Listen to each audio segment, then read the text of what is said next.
किसी ने बड़े कमाल की बात कही है कि ठोकर खाकर भी इंसान ना सुधरे तो उसकी मर्जी, वरना पत्थर ने तो अपना फर्ज निभा ही दिया था।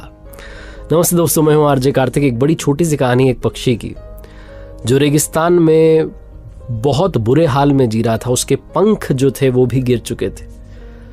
एक ऐसी जगह पर था जहां ना पीने के लिए पानी था, ना वो उड़ करके कहीं जा सकता था, ना कुछ खा सकता था। ऐसा लग रहा था जैसे अपनी अंतिम सांसें गिन रहा था। तभी उसने आसमान में से उड़ते हुए गरुड़ जी को देखा। भगवान विष्णु जी की सवारी गरुड़ जी। आवाज लगाई, प्रार्थना की, मेरी पुकार सुनिए।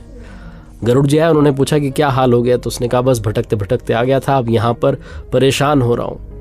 मैं यहाँ से उड़ करके भी कहीं नहीं जा सकता, मेरे पंख नहीं बचे। आप कहाँ जा रहे हैं? गरुड़ जी ने कहा मैं तो स्वर्ग जा रहा हूँ। तो उस पक्षी ने कहा कि बस ये मत पूछिएगा कि मैं स्वर्ग कब आऊँगा, आप तो ये पूछ लीजिएगा मेरा हाल कब ठीक होगा। आप मेरे लिए कोई जवाब लेकर के जरूर वापस आइएगा, मैं आपकी प्रतीक्षा करूंगा।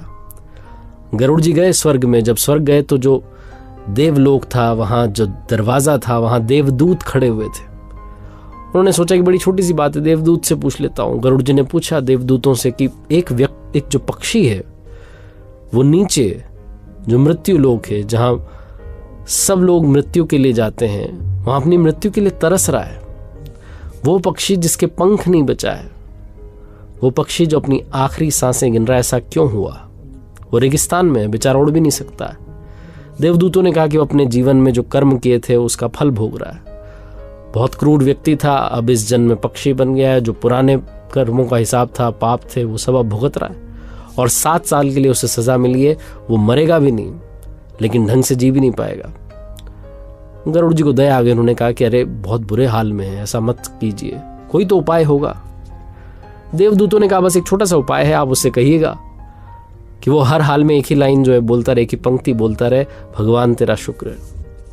गरुड़ जी ने कहा ठीक है। वो जवाब लेकर के वापस धरती लोक आए, मृत्यु लोक आए। और जब आए तो उन्होंने उस पक्षी के पास जाकर के सबसे पहले बताया कि आपको हर हाल में कहना है भगवान तेरा शुक्र है। पक्षी के पास में वैसे भी कोई ऑप्शन तो था नहीं, कोई चारा था नहीं। उसने कहा जरूर। गरुड़ जी अपने काम पर निकल गए। 7-8 दिन के बाद जब वापस वहां से निकल रहे थे तो उनकी नजर पड़ी उसी रेगिस्तान पर। वहां छोटे छोटे पौधे उगाए थे, एक छोटा सा तालाब था पानी से भरा हुआ। और वो जो पक्षी था उसके भी पंख निकल आए थे, छोटे छोटे पंख निकल आए थे। गरुड़ जी को बड़ा आश्चर्य हुआ कि कमाल हो गया, 7 साल की सजा थी, 7 दिन हुए अभी तो। फटाफट से वो स्वर्ग पहुंचे। वही देवदूत दरवाजे पर मिले, उनसे कहा कि एक बात बताओ, 7 साल की सजा बता रहे थे, 7 दिन हुए हैं, नीचे तो हाल सुधरने लग गए। देवदूतों ने कहा क्योंकि हमने एक मंत्र आपको दे दिया था, आपने वो मंत्र से बता दिया होगा भगवान तेरा शुक्र है। जब वो पक्षी उड़ने के प्रयास में गर्म रेत पर गिरता तब भी कहता भगवान तेरा शुक्र है। जब उसे पानी नहीं मिलता तब भी कहता भगवान तेरा शुक्र है। जब वो हर बात में भगवान को धन्यवाद देने लगा तो भगवान बड़े दयालु हैं, वो अपने भक्तों को ऐसे मरते हुए नहीं छोड़ सकते। उन्हें मालूम था कि सजा बहुत बड़ी है, उन्होंने छोटी कर दी। 7 साल की सजा 7 दिन की हो गई। ये कहानी उस पक्षी की, गरुड़ जी की नहीं है, ये आपकी हमारी है। हम में से बहुत सारे लोग हमेशा ऊपर वाले को कोसते रहते हैं बजाय कि थैंक यू करने के। अगर आप अपनी लाइफ का पॉजिटिव एस्पेक्ट देखना शुरू करेंगे, आप समझना शुरू करेंगे कि मेरे जीवन में बहुत कुछ है जो बहुतों के जीवन में नहीं है, तो मुझे लगता है कि शायद आप अपनी लाइफ में खुशियां ऐड करते जाएंगे। और मान लीजिए आपका सर दर्द हो रहा है, तब भी आप कहते हैं कि भगवान तेरा शुक्र है, सिर्फ सर दर्द ही हो रहा है, बुखार नहीं आया। तो भी आप लाइफ का एक पॉजिटिव एस्पेक्ट जो है उसे देख रहे होते हैं। जीवन में सकारात्मकता का साथ कभी मत छोड़िए, क्योंकि जो उम्मीद का साथ छोड़ देता है, जिंदगी उसका साथ छोड़ देती है।